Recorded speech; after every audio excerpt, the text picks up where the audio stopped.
My name is Audra Wilson, and I am 32 years old. For as long as I can remember, I have been the responsible one, the hardworking one, the one who always had to put in twice the effort for half the recognition in my family. That night at the country club, when my father called me selfish in front of everyone while praising my sister Vanessa, something inside me finally broke. After years of silent sacrifice, I spoke my truth, and the look on his face was worth every second of the uncomfortable silence that followed. Before I tell you how I finally stood up for myself after years of being labeled selfish, let me know where you're watching from and hit that subscribe button if you've ever been underappreciated by your family.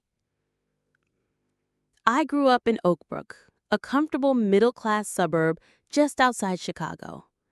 Our neighborhood was the kind with manicured lawns, community barbecues, and an unspoken competition over whose kids were the most accomplished. In our household, that unofficial trophy always went to my younger sister, Vanessa. From the beginning, my father, Harold, made no secret of his favoritism. Vanessa was born when I was 3, and from what my mother told me years later, Dad had always wanted a second daughter with more personality than his serious firstborn. Vanessa certainly delivered on that expectation, with her outgoing nature and ability to charm adults from an early age. Vanessa has never met a stranger, my father would boast at neighborhood gatherings while I stood quietly beside him, invisible in my sister's radiant shadow. My mother, Diana, tried to balance things out, but she was the quintessential peacekeeper. Rather than confronting the obvious favoritism, she would pull me aside after particularly hurtful incidents and whisper, "Your father loves you too, Audra. He just shows it differently." As I grew older, I realized what she really meant was that he showed it less, if at all. The contrast in how we were treated was stark. When I made the honor roll consistently throughout middle school, my achievements warranted only a brief, "good job" from my father. But when Vanessa landed a small role in the school play, he bought her flowers and took the entire family out to celebrate at a fancy downtown restaurant. "Your sister has star quality," he explained when I questioned the disparity. "Academic stuff comes easily to you, so it's not as impressive." Nothing came easily to me. I studied until midnight most nights, while Vanessa flitted between hobbies and social events. But in our house, effort was invisible compared to natural charm. The dynamic shifted even more dramatically when our parents divorced during my junior year in high school. I was 16, focused on maintaining my grades while processing the family breakdown. Vanessa, at 13, became what my father called his emotional support during the separation. While he leaned on her, I was expected to be self-sufficient, the strong one who didn't need comforting. After the divorce, weekend visitations became another arena for the imbalance to play out. My father would plan elaborate outings for Vanessa while I was left to entertain myself at his new bachelor apartment. If I expressed any disappointment, he labeled me difficult or impossible to please compared to my easygoing sister. College presented new challenges. I had worked part-time throughout high school to save for tuition, expecting some parental support. Instead, I was told I needed to be independent and build character through student loans and work-study programs. Meanwhile, Vanessa received full financial support when her time came, with my father covering her tuition, apartment, and even a car. His explanation was that Vanessa was more delicate and needed the support to thrive. After graduation, I secured an entry-level position at a respected marketing firm in Chicago. Through sheer determination and consistent 80-hour work weeks, I climbed to an executive position by the time I was 30. My success was self-made, something I took immense pride in, despite the toll it took on my personal life. Vanessa, meanwhile, had developed a pattern of starting entry-level jobs with enthusiasm, only to quit within months when the work became challenging or boring. She cycled through positions as a receptionist, retail associate, yoga instructor, and personal assistant, never staying anywhere long enough to develop skills or advance. She also moved from one serious relationship to another, often living with boyfriends until inevitable breakups left her scrambling for housing. Throughout all of this, I built a small circle of trusted people who saw the truth of our family dynamic. My best friend, Sophia, had witnessed the disparities since childhood and provided a sounding board for my frustrations. "Your family is treating you like an ATM with legs," she told me bluntly after one particularly difficult family gathering. "They take, but never acknowledge what you give." I also found understanding in my relationship with Derek, a graphic designer I had been dating for 2 years. Unlike previous boyfriends who had found my family situation too complicated, Derek recognized the manipulation and encouraged me to establish boundaries. "You cannot set yourself on fire to keep others warm," he would remind me when I was torn about saying no to yet another request for help from Vanessa. The most recent addition to our complicated family tableau was Brenda, my father's second wife, 15 years his junior, and, unsurprisingly, firmly on Team Vanessa. From the moment she joined the family, Brenda positioned herself as Vanessa's advocate and confidant, often suggesting that I lighten up or be more supportive of my struggling sister. "Family helps family," Brenda would say meaningfully during holiday gatherings, her eyes fixed on me whenever Vanessa mentioned her latest financial crisis. What none of them understood or chose to ignore was that I had been helping silently and consistently for years. But the truth about exactly how much I had been supporting my sister would not remain hidden forever. The arrangement that would eventually lead to our family's reckoning began 2 years ago, when Vanessa called me sobbing at 11:30 at night. Her boyfriend of 8 months, Tyler, had broken up with her and asked her to move out of the apartment they shared. The rent was due in 3 days, and she had no savings to secure a new place.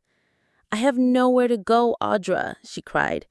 "Dad says I can't move back in with him and Brenda because they converted the spare room into a home gym. Can I crash with you just for a few weeks?" My one-bedroom apartment was barely big enough for me, let alone a second person with extensive belongings. More importantly, I valued my personal space and knew from childhood experiences that living with Vanessa meant chaos and emotional drama. "I can't take you in, but I can help you find a place instead. How much can you afford for rent?" The answer, it turned out, was next to nothing. Vanessa had been contributing minimally to the rent with Tyler, spending most of her part-time barista earnings on clothes, dining out, and weekend trips with friends. Now she was facing the reality of Chicago's rental market with almost no income and zero savings. Against my better judgment and Derek's cautious advice, I agreed to help her secure a studio apartment in Wicker Park. The rent was $1,200 monthly, reasonable for the area but far beyond Vanessa's means. "I'll cover the first 3 months," I told her firmly. "That gives you time to find a better-paying full-time job and get on your feet." Vanessa was effusively grateful, promising to update her resume immediately and search for higher-paying opportunities.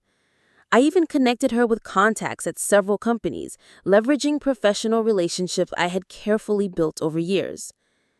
3 months came and went. Vanessa had taken a retail position at a boutique clothing store, but was still making barely enough to cover utilities and food, let alone rent. Each time I brought up the agreement, she had a new excuse. The job market was tough. The boutique didn't give her enough hours.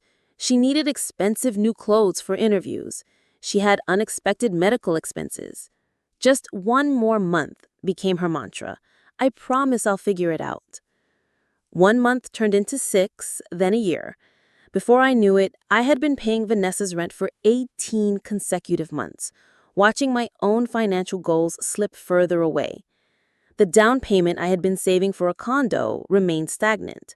The master's degree program I wanted to pursue stayed on hold.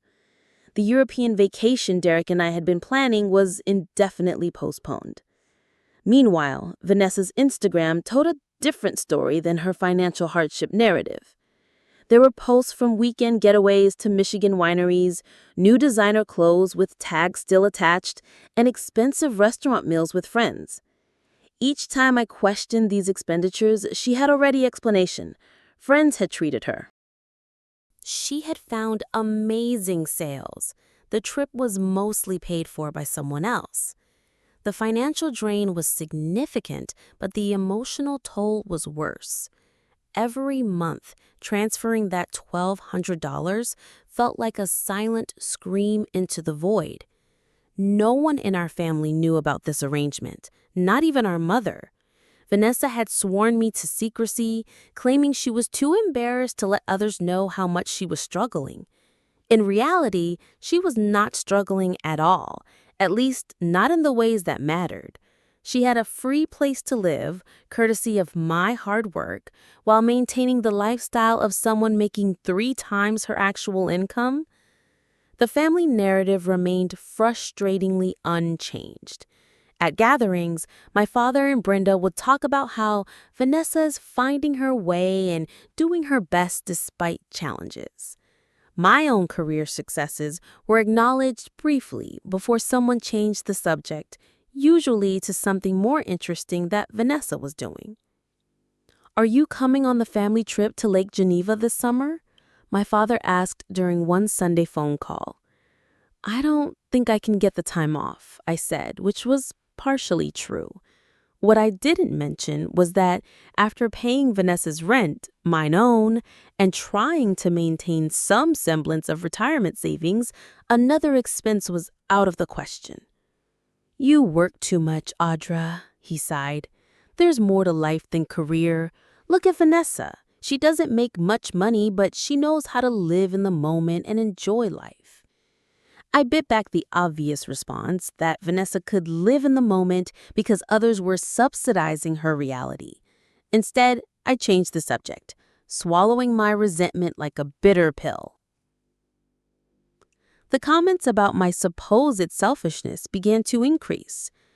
When I couldn't contribute to an expensive group gift for my father's 60th birthday, Brenda made a point of saying, "I guess some people prioritize differently," with a meaningful look in my direction. When I missed a family dinner because of a work deadline, my father texted that I was too focused on your own life to think about family. The irony was suffocating.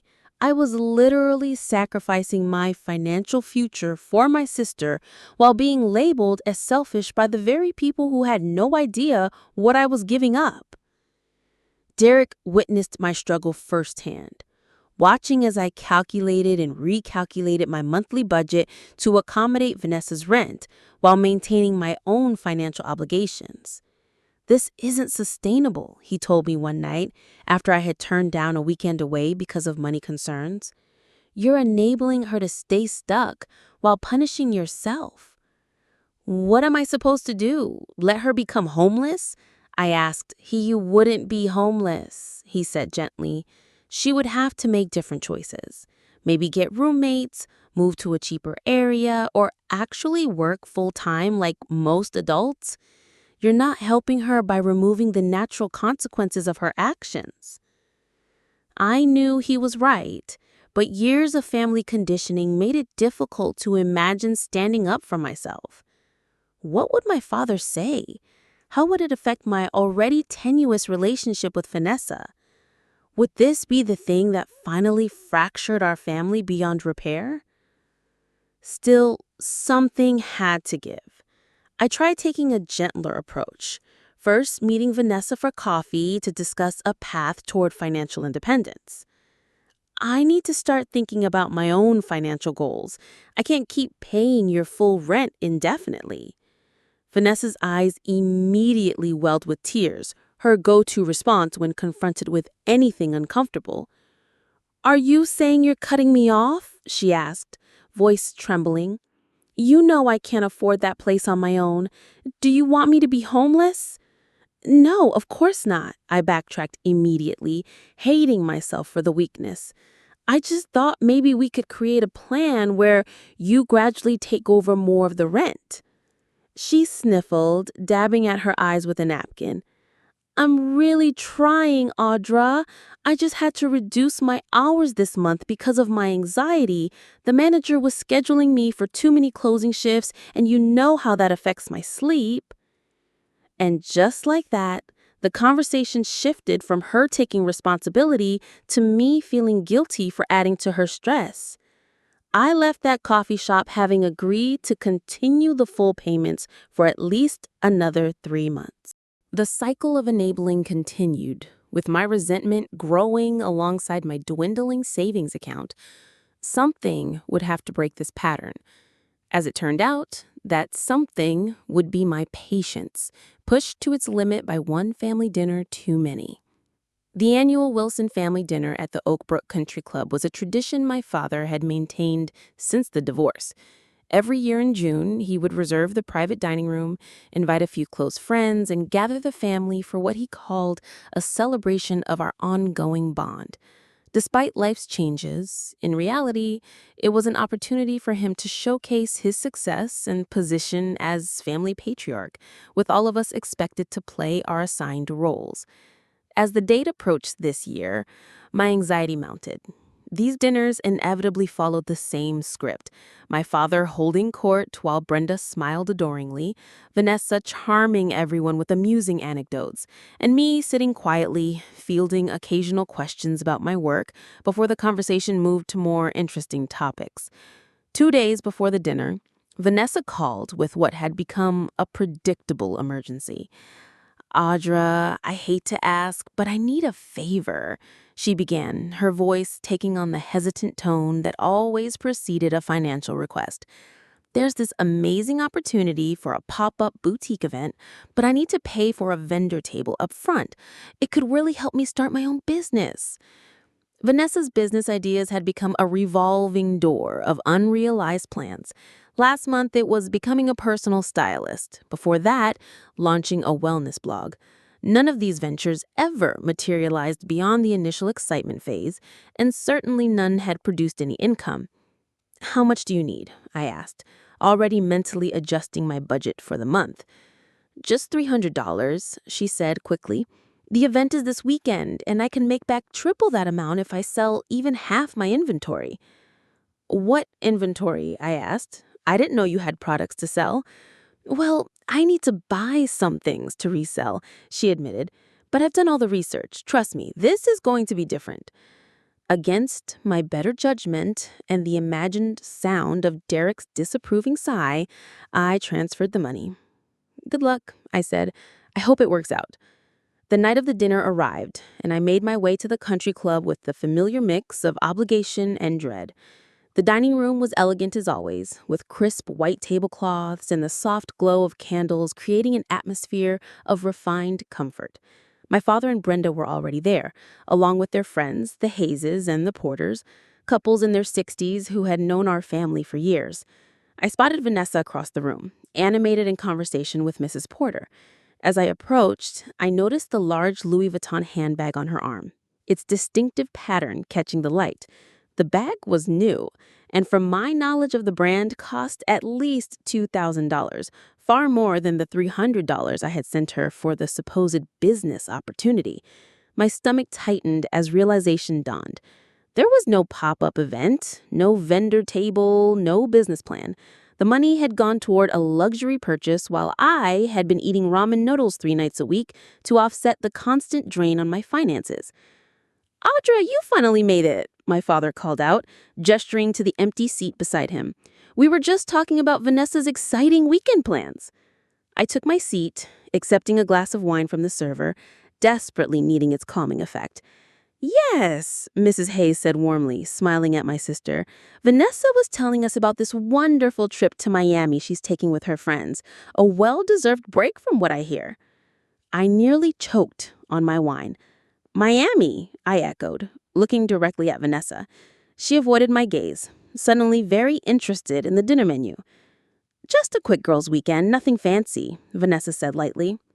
Vanessa found an amazing deal on flights, my father added proudly. Always the savvy one when it comes to finding opportunities. The server arrived to take our orders, temporarily halting the conversation. I sat in stunned silence, piecing together the full picture. The business opportunity had been a cover story for the remaining money she needed for a vacation, likely planned weeks in advance. The designer bag was probably another splurge justified as something she deserved. As the appetizers arrived, the conversation shifted to other topics. Mr. Porter discussed his recent golf tournament victory. Brenda shared stories from her garden club. My father regaled everyone with anecdotes from his recent business trip to Boston. Through it all, I remained quiet, a storm brewing behind my polite smile. Audra, you're unusually silent tonight, my father finally noted during the main course. Everything all right at work? Work is fine, I replied evenly, just processing some information. You work too hard, he said dismissively. All those hours at the office, and for what? You need to enjoy life more, like your sister. Vanessa smiled uncomfortably, perhaps sensing my growing tension. Speaking of enjoying life, Brenda, tell everyone about that new yoga studio you discovered. As Vanessa launched into a description of some overpriced boutique fitness class, I felt my patience fraying. Every word from her mouth seemed to emphasize a disparity in how we lived and how our family perceived us. She was the free spirit, the fun one, the one who knew how to live. I was the workaholic, the serious one, the one supposedly missing out on life's pleasures.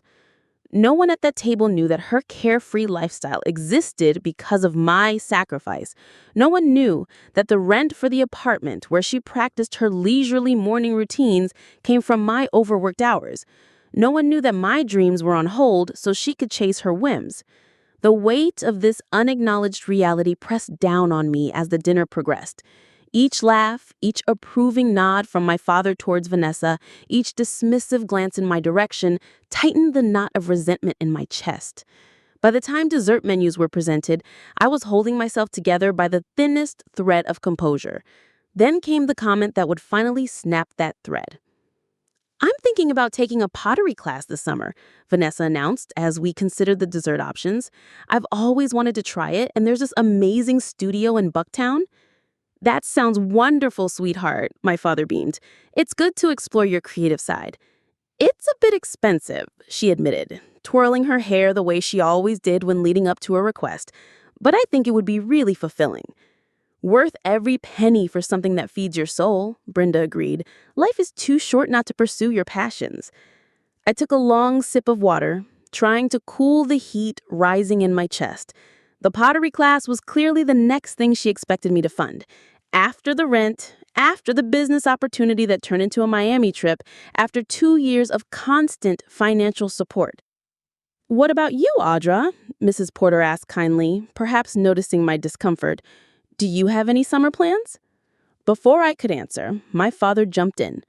Audra doesn't have time for hobbies or vacations. Too busy climbing the corporate ladder.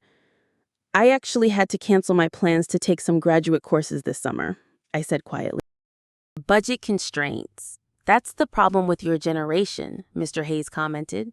Too focused on credentials and not enough on experiences. Or maybe some of us have different priorities and responsibilities, I countered, unable to keep the edge from my voice. My father frowned. There's no need to be defensive, Audra. Howard is just making conversation. I'm not being defensive. I'm stating a fact. See? This is exactly what I mean, my father said, his voice rising slightly. Your sister takes constructive comments in stride. You always have to argue and make things difficult. The table fell uncomfortably silent. Even the Hayes and Porters seemed to sense they had stumbled into family tension. I don't make things difficult, I said evenly. I have different circumstances. What different circumstances? My father scoffed. You make twice what your sister does. You live alone with no dependents. You should have plenty of disposable income for things you enjoy. That was the moment something shifted inside me. The careful wall I had built around my resentment began to crumble. 2 years of silence, of enabling, of being the family ATM while being labeled as selfish suddenly felt unbearable. You have no idea what my financial situation is, I said, my voice surprisingly calm despite the emotion churning inside.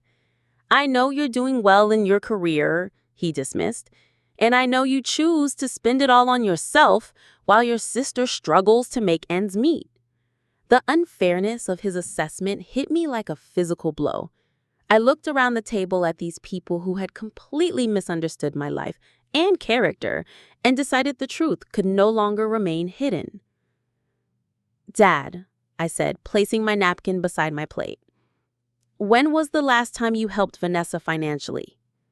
He blinked, surprised by the direct question.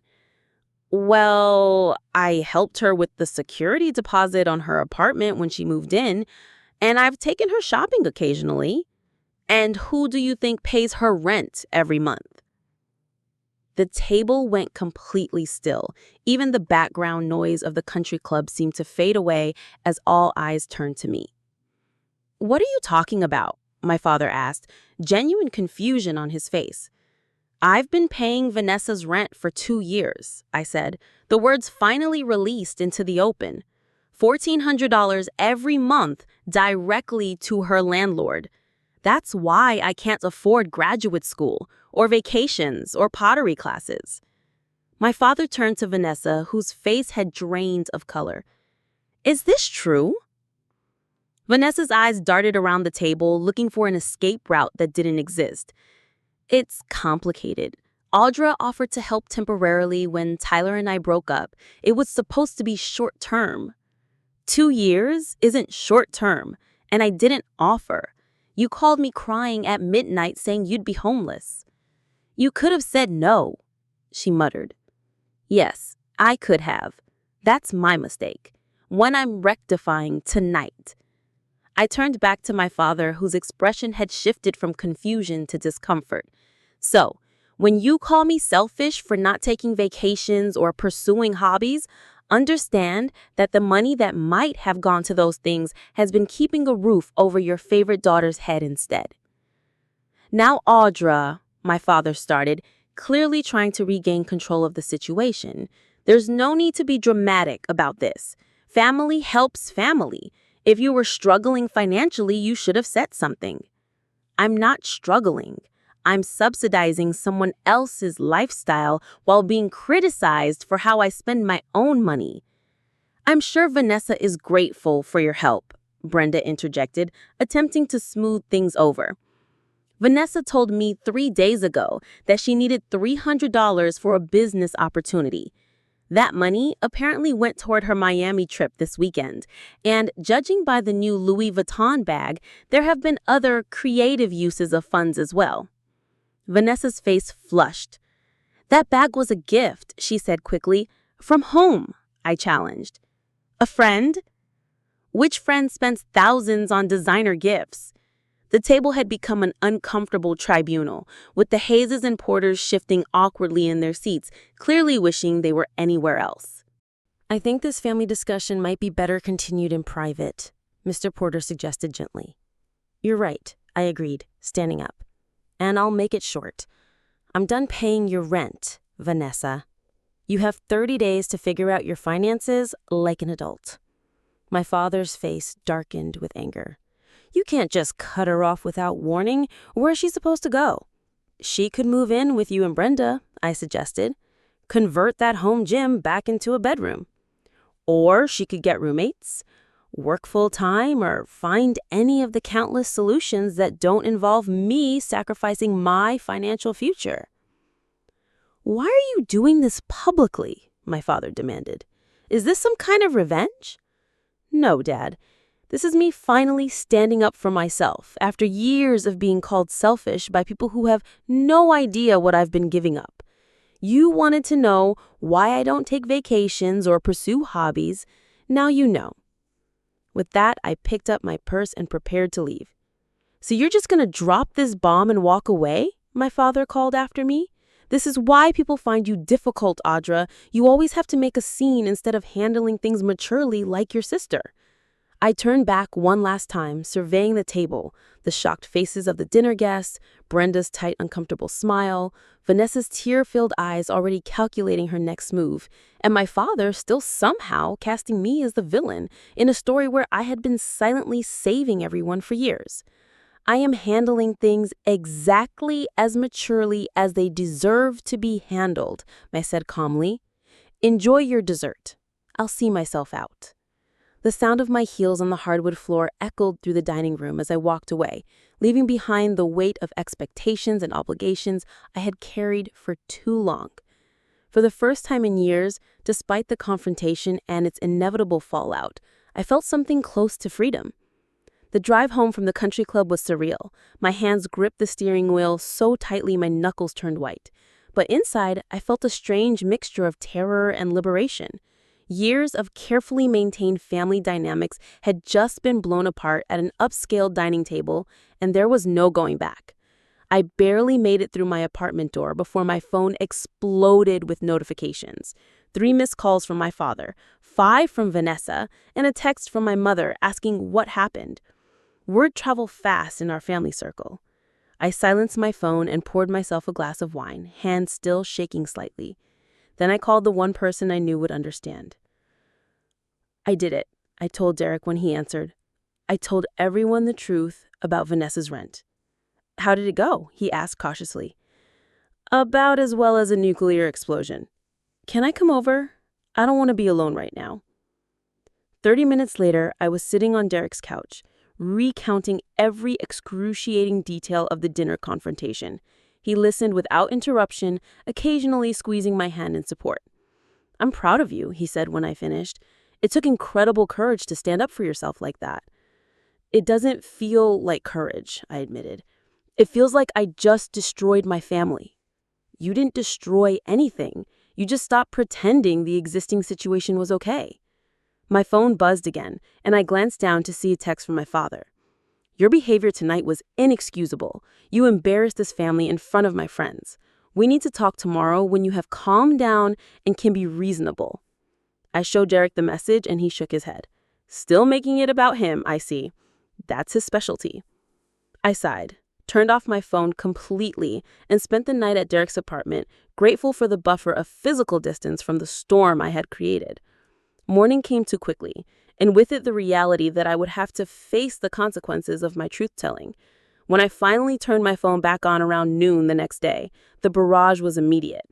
14 missed calls, 23 text messages, and several voicemails demanding my attention.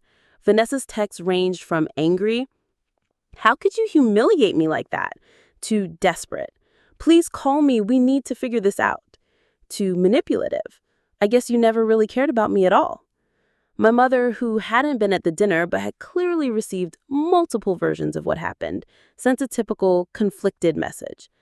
"I understand you've been helping your sister more than anyone knew, but publicly embarrassing her and your father was not the answer. Can we talk about finding a solution that works for everyone?" The most surprising message came from Brenda, my father's wife. "I had no idea you were supporting Vanessa financially. While the dinner table was not the place for this conversation, I respect that you have been carrying a burden alone. Your father is very upset, but I think everyone needs to acknowledge your side of this situation." It was the first time Brenda had ever shown any understanding of my perspective, and despite everything, I felt a small glimmer of hope that at least one person in the family might be capable of seeing beyond the established narrative. I called my mother first, figuring she would be the most neutral party. The conversation was difficult, but not hostile. She admitted she had suspected Vanessa was receiving help from someone, but had assumed it was our father. "You should have told me. I could have helped mediate this situation before it exploded." "Would you have?" I asked honestly. "Or would you have tried to convince me to keep helping her, to keep the peace, like always?" Her silence was answer enough. By Monday morning, I needed to return to work and face the real world despite the ongoing family drama. I had barely settled at my desk when the receptionist called to inform me that my sister was in the lobby insisting on seeing me. "Tell her I'm in a meeting," I said, not ready for another emotional confrontation. 10 minutes later, my direct line rang. "Your sister is making a scene in the lobby," the receptionist said, sounding strained. "She's crying and saying she won't leave until you speak with her." This was classic Vanessa, creating a public spectacle to force my compliance. In the past, I would have given in immediately, rushing down to placate her. This time, I took a deep breath and considered my options. Please tell security to escort her out if she doesn't leave voluntarily, I said firmly, and let her know I'll call her after work hours. It felt harsh but necessary. For too long, I had allowed Vanessa's emergencies to dictate my responses, disrupting my work and life. Those days were over. Later that evening, I called Vanessa as promised, bracing myself for the emotional manipulation I knew would come. "How could you have security remove me?" she demanded immediately. "I'm your sister." "You cannot show up at my workplace and create a scene," I replied calmly. "That is a boundary I'm setting right now." "I wouldn't have had to come there if you had answered your phone. I'm in crisis, Audra. What am I supposed to do about my apartment? I can't afford $1,400 a month on my own." "I know," I acknowledged. "That's why I'm giving you 30 days notice rather than cutting you off immediately. You have options, Vanessa. You can find roommates, move to a less expensive neighborhood, or increase your work hours. Many people live in Chicago on your income." "Those are not real options. You know I can't live with strangers, and I need to be in that neighborhood for my social connections and potential career opportunities." The conversation continued in circles, with Vanessa cycling through anger, pleading, guilt-tripping, and finally, when nothing else worked, vague threats. "Dad is furious with you. He says you've always been jealous of our relationship, and this is your way of punishing both of us." "That is his interpretation," I replied, refusing to be baited. "My decision is about my financial boundaries, not punishment." After an exhausting hour, I ended the call with nothing resolved except my own determination to stand firm. The next day, my father called my office line, knowing I would likely answer a call during business hours. "We need to discuss this situation like adults," he began without preamble. "Your sister is distraught." "I'm happy to discuss it," I agreed, "but my decision is final. I cannot continue paying her rent." This sudden cutoff is vindictive, and you know it. If you're having financial difficulties, you should have said something earlier instead of creating this dramatic scene. "I'm not having difficulties. I'm choosing to allocate my money differently, toward my own goals and future." He sighed heavily. "And what about your sister's future? Have you thought about how this affects her? Have you thought about how supporting her completely for 2 years has affected mine?" "That was your choice," he said dismissively. "No one forced you to pay her rent. And now it's my choice to stop, just as it's your choice whether to help her yourself." There was a telling pause. "Our circumstances are different. Brenda and I have our retirement to consider." "So do I pointed out, "and unlike you, I'm only in my 30s. I haven't even been able to start properly saving for mine because I've been subsidizing Vanessa." The conversation deteriorated from there, with my father eventually suggesting a compromise where I would continue paying half of Vanessa's rent indefinitely. When I refused, he accused me of being stubborn and unreasonable, just as he had throughout my childhood. The following weeks brought more confrontations and attempts at manipulation. My aunt called to tell me how disappointed she was in my lack of family loyalty. My uncle suggested I was overreacting to a little financial help between sisters. Even my mother, after initially seeming to understand, began pressuring me to find a middle ground that inevitably involved me continuing to support Vanessa in some capacity. Through it all, I maintained the boundary I had set. With Derek's support and several emergency sessions with my therapist, I weathered the emotional storm of being cast as the villain in my family's narrative. 3 weeks after the country club confrontation, Vanessa showed up at my apartment on a Sunday afternoon. Her appearance was uncharacteristically subdued, her designer clothes replaced by simple jeans and a t-shirt, her usually perfect makeup minimal. "Can we talk?" she asked when I opened the door. "Really talk? Not fight?" I let her in cautiously, preparing myself for another manipulation attempt. But as we sat across from each other at my small dining table, I saw something in her expression I had rarely witnessed before: genuine vulnerability. "I've been horrible to you," she said quietly.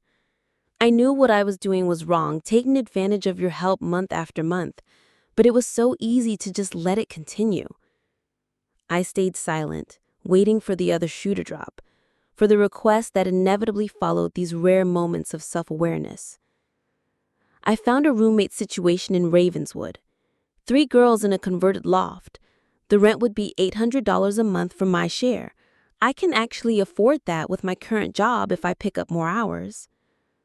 "That sounds like a good solution," I said carefully. "I also wanted to say, I'm sorry," she added. "Not just for the money, but for letting Dad think you were the selfish one all these years when I was the one taking and taking." Her eyes filled with tears, but for once they seemed genuine rather than tactical. It was easier to let him see me as the struggling one who needed protection. For the first time in our adult relationship, we had a conversation that felt honest. Vanessa admitted she had developed a pattern of learned helplessness that served her in our family dynamic. I acknowledged that my enabling had contributed to the problem, stemming from my own need for approval and fear of conflict. "I do love you," I told her. "That has never been in question, but our relationship needs to change if it's going to survive." She nodded, wiping away tears. "I know. I'm trying to change too. This whole thing has been a wake-up call." As she left, promising to keep me updated on her apartment move, I felt cautiously optimistic. Perhaps this crisis would ultimately lead to something healthier between us. Only time would tell if Vanessa's newfound insight would translate into lasting change, but it was a start. 1 month after the confrontation at the country club, the landscape of my family relationships had shifted dramatically. The initial explosion had settled into an uneasy new reality, with boundaries being tested and redefined daily. True to her word, Vanessa had moved into the Ravenswood loft with roommates. The apartment was smaller than her previous place, the neighborhood less trendy, but it was within her actual budget. She had increased her hours at the boutique and picked up weekend shifts at a local coffee shop to supplement her income. "It's actually not as bad as I thought it would be," she admitted during one of our now weekly phone calls. "My roommates are pretty cool, and I forgot how much I liked making coffee drinks. Plus, the tips are decent." I had maintained my boundary about financial support, though I had helped her move and bought her a housewarming gift. Small, normal acts of sisterly support, rather than taking on her adult responsibilities. My relationship with my father remained strained, but was slowly evolving. After several weeks of minimal contact, he had called with what passed for an apology in his world. "I may have misunderstood some aspects of your financial relationship with your sister," he said stiffly. "While I still think the way you handled it was inappropriate, I recognize that you were under pressure I wasn't aware of." Coming from my father, this was the equivalent of a profound mea culpa. I accepted it as the olive branch it was intended to be. "I appreciate that, Dad. I could have handled it differently too." We began rebuilding our relationship with cautious small talk about neutral topics, carefully avoiding the landmines of family dynamics and financial expectations. It was progress, if imperfect. The most surprising development came from my mother. After years of peacekeeping and conflict avoidance, she had apparently been doing some soul-searching of her own. "I enabled a lot of the favoritism when you girls were growing up," she told me during a lunch we shared near her office. "I thought I was protecting you by teaching you to be independent, but really I was just avoiding the hard conversations with your father about how he treated you differently." "Why now?" I asked. "Why are you acknowledging this after all these years?" "Because I saw what it led to," she said simply. "You carrying this enormous financial burden alone while still being labeled as the selfish one. It made me realize how much damage our family patterns have done." These conversations with my family members were healing, but also exhausting. I found myself turning inward, focusing on rebuilding the parts of my life that had been neglected during my years of supporting Vanessa. With the $1,400 now remaining in my monthly budget, I enrolled in the graduate program I had been postponing. The evening classes in advanced marketing strategy and digital analytics were challenging and invigorating, connecting me with like-minded professionals and opening new possibilities for my career trajectory. I also began working with a financial advisor to create a realistic plan for buying my own condo within the next year. After years of watching my savings stagnate, it was empowering to see the numbers moving in the right direction each month. My relationship with Derek deepened as well. Without the constant stress of my family obligations and financial strain, I had more emotional energy to invest in our partnership. We took the weekend trip we had been postponing for months, a simple getaway to a lakeside cabin in Wisconsin, where we hiked, cooked together, and reconnected. "You seem lighter," he observed as we sat by the fire one evening. "Even when you smile, it reaches your eyes now." "I feel lighter," I admitted. I didn't realize how much energy it took to maintain that situation until I was free of it. The real test of our family's new dynamic came 2 months after the confrontation, when my father suggested resuming the tradition of a family dinner. The invitation specifically mentioned a fresh start and moving forward together, indicating at least some recognition that the past patterns needed changing. I agreed with trepidation, suggesting we meet at a neutral restaurant rather than the country club with its loaded memories. To my surprise, my father accepted this modification without argument, a small but significant sign of his willingness to adapt. The dinner itself was awkward, but not disastrous. My father, Brenda, Vanessa, my mother, Derek, and I sat around a table at an Italian restaurant downtown, carefully navigating conversation like people on a first date rather than a family with decades of history. Vanessa spoke about her new apartment and her increased responsibilities at work with the pride I had rarely heard from her before. "My manager is training me on the inventory system," she said. "If things go well, there might be an assistant manager position opening up in the fall." "That's wonderful, honey," my mother said warmly. "You seem really engaged with this job." "I am," Vanessa said, then added with a glance at me, "It turns out I actually like having structure and responsibility. Who knew?" My father was quieter than usual, listening more than dominating the conversation. When the check came, he insisted on paying for everyone, a familiar gesture of control through generosity. But then he did something unprecedented. "Audra," he said, turning to me, "I want to hear more about this graduate program you've started. It sounds like exactly the kind of strategic move that has made you successful in your career." It was a small moment, but significant, an acknowledgement of my choices and path that had been rare in our family interactions. I found myself talking about my classes and professional goals with an enthusiasm that surprised me. And even more surprisingly, my father listened with what appeared to be genuine interest. After dinner, as we were saying our goodbyes on the sidewalk outside, my father pulled me aside. He said, "I want you to know that I've been doing some thinking about how I've treated you and your sister differently over the years." I waited, not wanting to interrupt what seemed like a difficult admission for him. He continued, "I may not have always been fair. Your sister and I are similar in some ways, and perhaps that made it easier for me to understand and support her. But that doesn't mean I value your accomplishments any less." It was not a perfect apology. It did not acknowledge the years of favoritism or the unfair burden I had carried, but it was a start, a crack in the wall of family dynamics that had seemed impenetrable for so long. "I thank you for saying that," I responded simply. "It means a lot to hear." As Derek and I walked to our car afterward, he squeezed my hand. "Baby steps." I agreed. Baby steps. The following weeks brought more small but meaningful changes. Vanessa called once to ask for advice about handling a difficult customer rather than asking for money. My father sent an article about marketing trends with a note saying, "Thought you might find this interesting for your graduate work."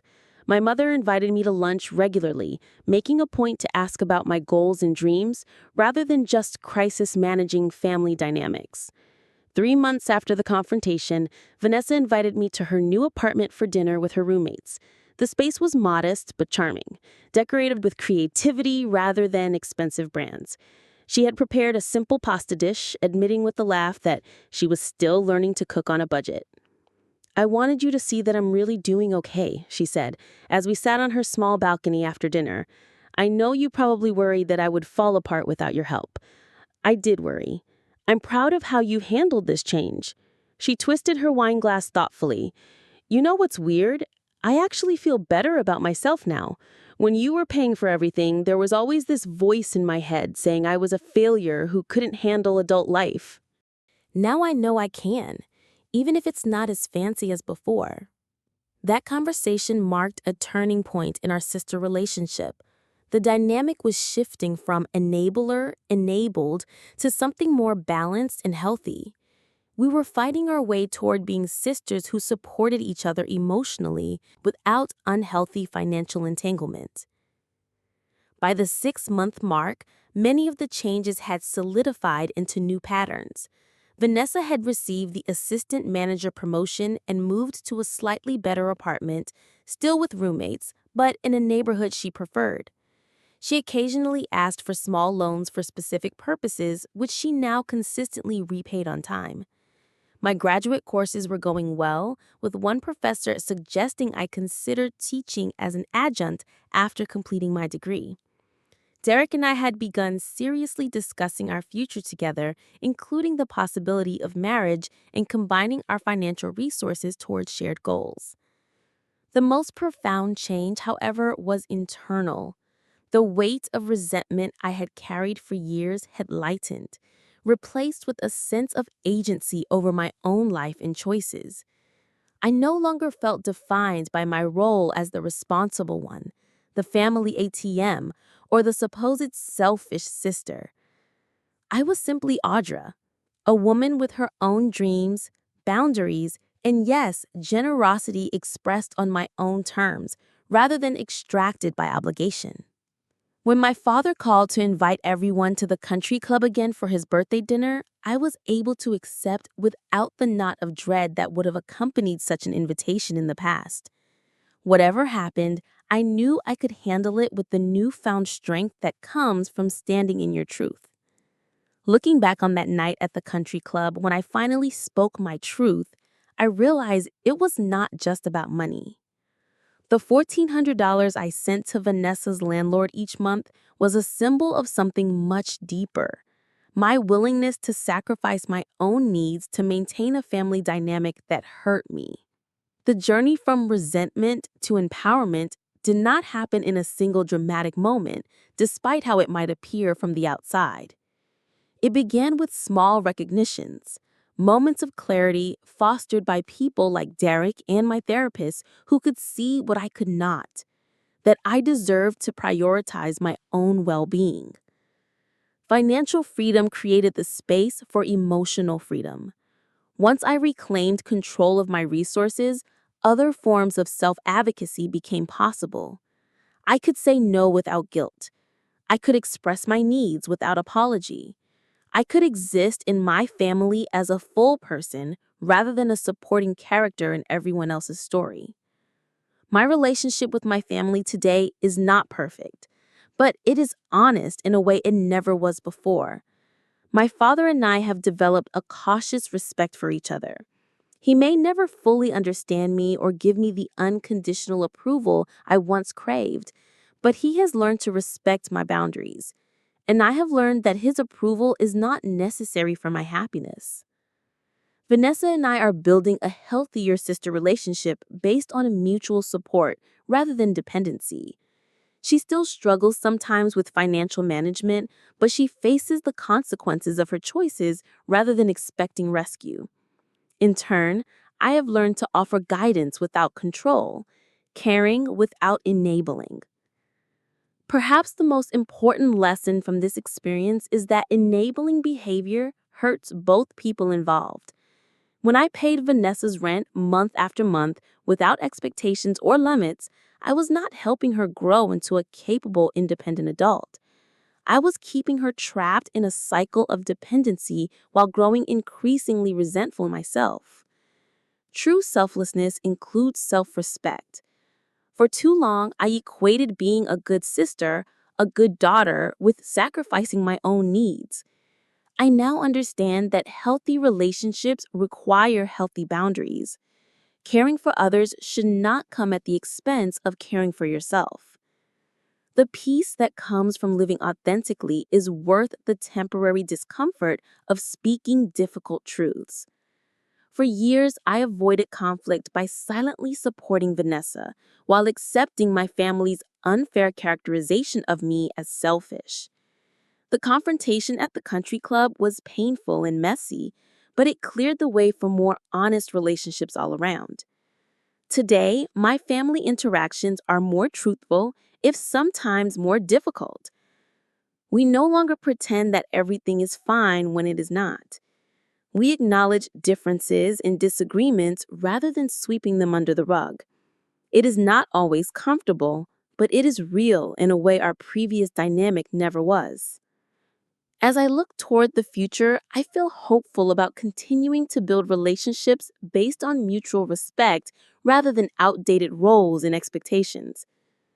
The graduate degree I am now able to pursue will open new career opportunities. The savings I am building will create options for housing and eventually retirement. The honest communication skills I have developed will serve me in all relationships, personal and professional. Speaking your truth might make a room go silent, but in that silence, something new has space to grow. Sometimes the most loving thing you can do for yourself and others is to break a dysfunctional pattern, even when it feels like breaking a family tradition. Have you ever had to set a difficult boundary with family members who did not understand your perspective? How did you find the courage to stand up for yourself in a situation where you were being taken for granted? I would love to hear your stories in the comments below. And if this story resonated with you, please hit the like button and subscribe to hear more authentic life experiences. Remember, setting healthy boundaries is not selfish. It is necessary for genuine relationships to flourish. Thank you for listening to my story, and I wish you the strength to honor your own truth even when it makes the room go silent.